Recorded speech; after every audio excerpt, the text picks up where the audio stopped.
इस एपिसोड की शुरुआत बिल्कुल उसी सीन से होती है जहाँ पर पिछला एपिसोड खत्म हुआ था। हमारा जो जुआंग है वो वहाँ पर से होली फायर को लेकर भाग जाता है। जैसे ही हमारा जुआंग उस होली फायर को लेकर वहाँ से भाग जाता है, वैसे उस कबर के अंदर से काफी ज्यादा एनर्जी बाहर निकलने लगती है। उस एनर्जी को महसूस करने के बाद वहाँ पर जितने भी डिसाइपल्स है वो काफी ज्यादा डर जाते हैं। तभी हमें उस कबर के अंदर से स्केलेटन को बाहर निकलता हुआ दिखाया जाता है। उस स्केलेटन को वहाँ पर देखने के बाद वहाँ पर जितने भी डिसाइपल्स है वो काफी ज्यादा डर जाते हैं और वहाँ पर जितने भी कल्टीवेटर्स है उन्हें ये लगने लगता है कि ये वही ट्रिबुलेशन स्टेज का जो कल्टीवेटर मारा गया था उसी की लाश है और वो होली फायर के वहां पर से हटने की वजह से फिर से जिंदा हो चुका है। लेकिन तभी हमें उस स्केलेटन को दिखाया जाता है जो कि उस कब्र से बाहर निकल के काफी जोरदार चीख मारता है, जिसे सुनने के बाद वहां पर जितने भी कल्टीवेटर्स होते हैं वो काफी ज्यादा डरने लगते हैं और जल्दी से वहां से भागने की कोशिश करने लगते हैं। लेकिन वो स्केलेटन अपने पावर का इस्तेमाल करते हुए वहां से बाहर निकलने का जो रास्ता है उसे पूरी तरह से ढक देता है, जिसे देखने के बाद वहां पर के कल्टीवेटर वहां से नहीं जा पाते और भी ज्यादा डरने लगते हैं क्योंकि उनका बाहर जाने का जो रास्ता है वो पूरी तरह से बंद हो जाता है। स्केलेटन के पावर देखने के बाद जो शॉर्ट सेट का डिसाइपल है वो बाकी के कल्टीवेटर से कहता है कि देखने में काफी ज्यादा कमजोर से लाश है, लेकिन उसे महसूस करने के बाद और उसके पावर को देखने के बाद मुझे ऐसा लगता है कि वो यहाँ पर जितने भी कल्टीवेटर्स है उन सबसे कई गुना ज्यादा पावरफुल है। अगर हमने साथ मिलकर इससे लड़ाई की तो हम इससे बच सकते हैं। उसके इतना कहने के साथ ही वहां पर सीन चेंज होकर हमें जुआंग को दिखाया जाता है, जिसे कि हमारा ब्लैक फिनिक्स उड़ाकर काफी ज्यादा दूर लेकर आया होता है और हमारे जुआंग को काफी ज्यादा दूर लेकर आने के बाद जो ब्लैक फिनिक्स है वो हमारे जुआंग से कहता है कि मैं काफी तेजी से के साथ उड़ा हूँ, जिसके वजह से हम उनसे काफी ज्यादा दूर आज गए होंगे। ये सुनने के बाद जुआंग ब्लैक फिनिक्स से कहता है कि जब तक कि हम इस सीक्रेट रिलम के खत्म होने तक एक अच्छी सी जगह ढूंढकर उसके अंदर छुप जाते हैं तो वो हमें ढूंढ नहीं पाएंगे और हम प्रीलिमिनरी राउंड के लिए पूरी तरह से सेट हो जाएंगे। जुआंग ये सब ब्लैक फिनिक्स से कह रहा होता है कि तभी उनके सामने केव आ जाती है, जिससे कि हमें इससे पहले भी एक चैप्टर में दिखाया गया है जहां पर उस केव के अंदर से काफी सारे टेंटिकल्स बाहर निकलते हुए जो हमारे जुआंग को मारने के एल्डर आया होता है उसे वो केव अपने अंदर खींच लेती है और उस केव को देखने के बाद बिल्कुल उसी तरह से हमारा जुआंग खुश हो जाता है जिस तरह से वो एल्डर खुश हुआ था और हमारा जुआंग कहता है कि क्या इसके अंदर मुझे कोई अपॉर्चुनिटी मिलेगी। इतना कहने के साथ ही जो जुआंग और जो ब्लैक फिनिक्स है उस केव के इंटरेस्ट के सामने उतर जाते हैं। फिर हमें जुआंग और ब्लैक फिनिक्स को दिखाया जाता है जो कि सीधे उस केव के अंदर आ जाते हैं। केव के अंदर आ जाने के बाद जुआंग सामने का नजारा देखकर काफी ज्यादा हैरान हो जाते हैं क्योंकि सामने की ओर काफी सारे कंकाल पड़े होते हैं।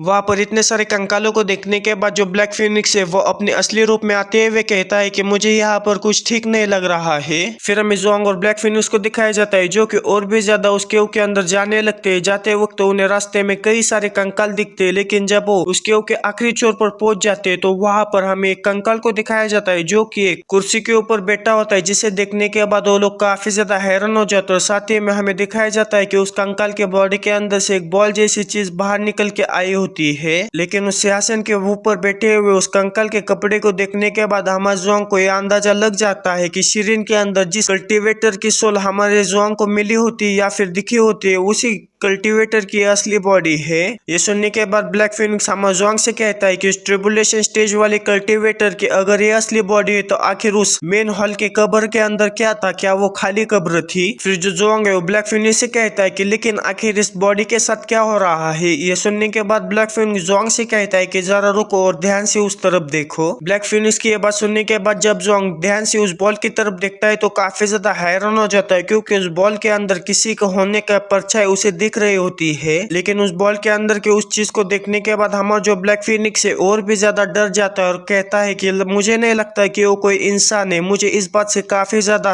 डर लग रहा है। मैंने अपनी पूरी जिंदगी के अंदर इस तरह की फीलिंग यानी कि इस तरह की अशांति को कभी भी महसूस नहीं किया है। मुझे ऐसा लगता है कि उसके अंदर जो कोई भी चीज है वो काफी ज्यादा डेंजरस है। एक ग्रेट कल्टीवेटर के ऊपर एक लगे हुए पैरासाइट की तरह है। ऐसा लगता है कि उस लाश का इस्तेमाल करते हुए अपने आप को जिंदा रखने की कोशिश कर रहा है। वो लोग ये सब कह रहे होते हैं कि तभी उस बॉल के अंदर जो कोई भी चीज है वो काफी ज्यादा डरावने तरीके से उनकी तरफ देखने लगती है। उसे अपनी तरफ देखता हुआ देखकर वो दोनों काफी ज्यादा डर जाते और कहते हैं कि वो तो जिंदा हो गया। उसे जिंदा होता हुआ देखकर जो ब्लैक फिनिक्स है वो जल्दी से अपने ब्लैक फायर को बाहर निकालते हुए हमारे जुआंग से कहता है कि जल्दी से यहाँ से निकल जाओ। मेरा जो मन है मुझे ये कह रहा है कि मुझे मुझे इसे इस गोले के अंदर से बाहर निकलने से पहले पूरी तरह से डिस्ट्रॉय करना होगा। इतना कहने के बाद जो ब्लैक फिनिक्स है वो अपने ब्लैक फायर और ब्लैक थंडर का इस्तेमाल करते हुए उस गोले के ऊपर हमला कर देता है। वो हमला इतना ज्यादा पावरफुल होता है कि उस हमले की वजह से वो जो पहाड़ है वो पूरी तरह से डिस्ट्रॉय हो जाता है। इतना ज्यादा पावरफुल हमला करने के बाद जो ब्लैक फिनिक्स है वो कहता है कि क्या वो राख में बदल गया, कि तभी ब्लैक फिनिक्स के ऊपर सामने की ओर से कोई काफी ज्यादा पावरफुल हमला कर देता है। वो हमला सीधा कर हमारे ब्लैक फिनिक्स से टकरा जाता है, जिसके वजह से हमारा ब्लैक फिनिक्स काफी ज्यादा जख्मी हो जाता है। हमारे ब्लैक फिनिक्स को इतना ज्यादा जख्मी होता हुआ देखकर हमारा जोंग उसके काफी ज्यादा फिक्र करने लगता है कि तभी सिस्टम हमारे जोंग को वार्निंग देते हुए उसे नोटिफिकेशन देता है कि काफी ज्यादा पावरफुल खतरे का पता लगाया है। इसीलिए जो सिस्टम है वो फोर्सफुली मेन लाइन टास्क को एक्टिवेट करता है। तुम्हें जल्द से जल्द उस खतरे को मिटाना होगा। अगर तुमने उस खतरे को नहीं मिटाया तो ये जो सिस्टम है वो तुम्हें मिटा देगा।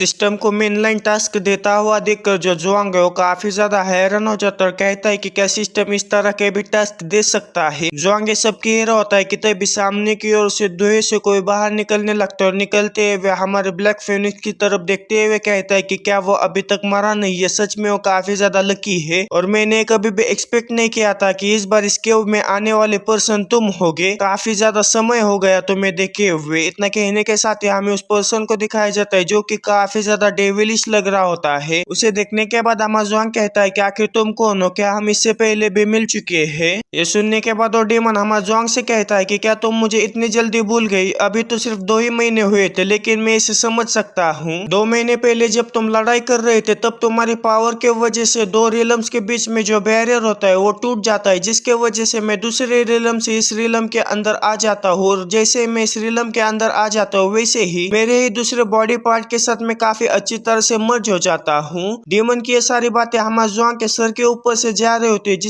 जिसे डीमन काफी अच्छी तरह से समझ जाते हैं और वो अमेज़न से कहते हैं कि क्या तुम्हारे कुछ भी पल्ले नहीं पड़ा, लेकिन इससे कोई भी फर्क नहीं पड़ता। जो मरने वाला है उसे और जानने की कोई भी जरूरत नहीं है। इतना कहने के बाद वो काफी तेजी के साथ अमेज़न के ऊपर हमला कर देता है। उस हमले को अपनी तरफ आता हुआ देखकर जोंग जल्दी से अपने पास से वो एक्सरसाइज करने वाले डिस्क को बाहर निकालते उस हमले को रोकने की कोशिश करने लगता है, लेकिन उस डेमन का हमला इतना ज्यादा पावरफुल होता है कि उस हमले की वजह से जो अमेज़न की डिस्क है वो चकनाचूर हो जाती है। उस डिस्क को इस तरह से चकनाचूर होता हुआ देखकर अमेज़न काफी ज्यादा हैरान हो जाता है, क्योंकि वो जो इक्विपमेंट्स थे वो काफी ज्यादा अपग्रेडेड थे। और जोंग को इतने आसानी से अपने हमले को रोकता हुआ देखकर डेमन अमेज़न से कहता है कि तुमने काफी आसानी से मेरे हमले को रोक लिया, लेकिन इससे कोई भी फर्क नहीं पड़ता, क्योंकि मैंने इस हमले में अपने सिर्फ 50% पावर को ही अनलिश किया था, यानी कि मैंने सिर्फ अपने 50% पावर का इस्तेमाल करते हुए तुम्हारे ऊपर हमला किया था। यह सुनने के बाद जो जोंग उस डेमन के ऊपर हमला करने के लिए उसकी तरफ बढ़ने लगता है कि तभी ब्लैक फिनिक्स उसे रोकते हुए उससे कहता है कि उसके साथ मत उलझो। वो जो है ट्रांसेंडेंट रिलम के पीक पर है। सीक्रेट रिलम के अंदर ऐसा कोई भी नहीं है जो कि उसे रोक पाए। यहाँ तक कि सीक्रेट रिलम के बाहर भी कोई गिने चुने लोग होंगे जो कि इसका सामना कर सकते हैं। और इस सीक्रेट रिलम के रिस्ट्रिक्शन के वजह से वो अपने पूरे पावर का इस्तेमाल नहीं कर पा रहा है। और सबसे ज्यादा डरा देने वाली बात है कि उसका वो खंजर, उस खंजर को देखने के बाद मुझे ऐसा लगता है कि वो कोई ऑर्डिनरी आर्टिफैक्ट नहीं है। ब्लैक फिनिक्स ये सब कह रहा होता है कि तभी पीछे से अमेज़न ब्लैक फिनिक्स को पकड़कर काफी तेजी के साथ वहां से भागने लगता है और भागते हुए ब्लैक फिनिक्स से कहता है कि अगर हम किसी अपोनेंट के साथ लड़ाई नहीं कर सकते तो सबसे अच्छी बात यही होती है कि हम वहां से भाग जाए। जोंग को इस तरह से वहां से भागता हुआ देखकर डेमन मुस्कुराते हुए अमेज़न से कहते हैं कि क्या तुम मुझसे बचकर यहाँ से जाना चाहते हो, लेकिन तुम मुझसे बचकर नहीं जा पाओगे। इतना कहने के साथ ही वो भी अमेज़न का पीछा करने लगता है।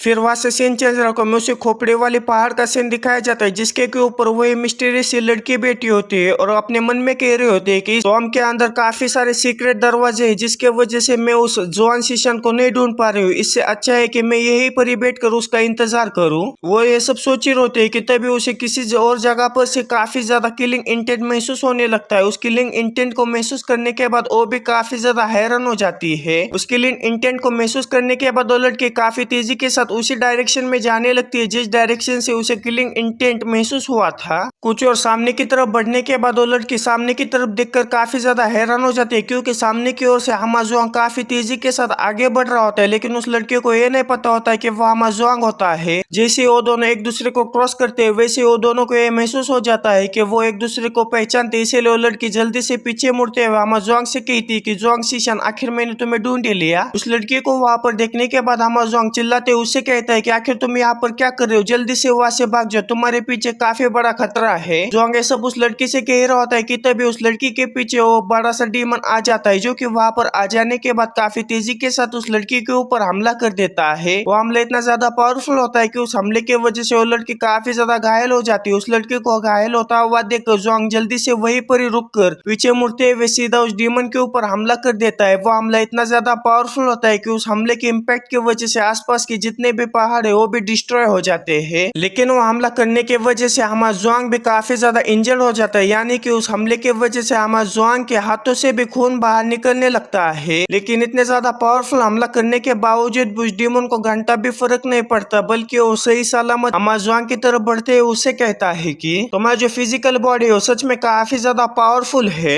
लेकिन तभी हमारा जोंग के बाजू से वो मिस्टीरियस सी लड़की सामने आते हुए कहती है कि उसके हाथ में जो डैगर है वो कोई मामूली डैगर नहीं, ऐसा लगता है कि वो कौसे इमोर्टल ग्रेड का आर्टिफैक्ट है और उसके अंदर काफी ज्यादा इविल एनर्जी भरी हुई है। अगर इस सीक्रेट रियलम के जो रूल्स यहाँ पर रिस्ट्रिक्शंस नहीं लगाते तो हम कब के मारे जा चुके होते। वैसे इमोर्टल ग्रेड के आर्टिफैक्ट का नाम सुनने के बाद हमारा जोंग काफी ज्यादा हैरान हो जाता है, लेकिन उससे भी ज्यादा इस बात से हैरान हो जाता है कि वो जो मिस्टीरियस सी लड़की है वो सही सलामत हमारा जोंग के सामने खड़ी होती है। उसे सही सलामत देखने के बाद हमारा जोंग उससे कहता है कि आखिर तुम ठीक कैसे हो, तुम्हें तो अभी अभी काफी ज्यादा गहरी चोट लगी थी। ये सुनने के बाद वो लड़की जल्दी से अपने पास एक पिल को बाहर निकालते हुए हमारा जोंग से कहती है कि ये सब इस पिल की वजह से हुआ, अगर तुम्हें कोई गहरी चोट नहीं लगी होगी तो ये जो पिल है वो काफी आसानी से और काफी तेजी के साथ तुम्हारे इंजरी को हील कर देगी। ये सुनने के बाद जोंग जल्दी से अपने ब्लैक फेनिक्स को सामने करते हुए उस लड़की से कहते हैं कि क्या तुम उस पिल को मेरे मुर्गे को भी खिला सकती हो। ये सुनने के बाद वो लड़की काफी ज्यादा हैरान हो जाती है, जल्दी से अपने पिल को छुपाते हुए हमारा जोंग से कहते हैं कि आखिर मैं इतनी प्रीशियस चीज को तुम्हारे मुर्गे के ऊपर क्यों खर्च करूं। ये सुनने के बाद जोंग उस लड़की से कहता है कि जो भी तुम कहोगे वो मैं करने के लिए तैयार हूँ, प्लीज इस मुर्गे को बचा लो। ये सुनने के बाद वो लड़की हमारा जोंग से कहती है कि मुझे ये ऑफर एक्सेप्ट है। इतना कहने के बाद वो अपने पैसे पिल को निकालते हुए हमारा जोंग को दे देती है। उस पिल को लेने के बाद जैसे हमारा जोंग उस पिल को उस मुर्गे को खिलाने वाला होता है कि तभी पीछे से वो डीमन आते हुए हमारा जोंग के ऊपर हमला कर देता है। वो हमला हमारा जोंग को लगने वाला होता है कि तभी बीच में वो लड़के आते हुए हमारे जोंग को एक शील्ड बनाते हुए उसको प्रोटेक्ट कर लेती है। लेकिन उस हमले के वजह से उस लड़की को जो शील्ड होती है वो चकनाचूर हो जाती है। ये देखने के बाद वो जो डीमन है वो मुस्कुराते हुए हमारी लड़की से कहता है कि तुमने एक बार इस्तेमाल करने वाला आर्टिफैक्ट के इस्तेमाल करते हुए जोंग को बचा लिया है।